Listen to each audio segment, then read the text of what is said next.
I think that obviously, like, government and rule is something that is heavily intertwined throughout the entirety of scripture, right? For the majority of the time, there's some kind of government that's happening everywhere that you go. And so I would look at that. Now, I'd look at this particular passage, and I'd like to kind of go back to Daniel as a really good example of somebody who very clearly loved God, somebody who was a prophet and was operating in a pagan culture.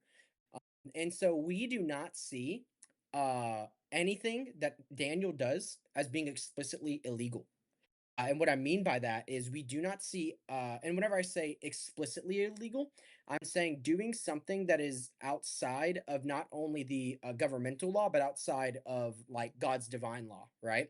And so there are things that you can do, like within America, that are like, what's a good way to communicate this? Just because is outside of the governmental law does not mean it's outside of God's law. And I think ultimately how we conduct ourselves as Christians operates as the primary there, right? And so God's law is my primary.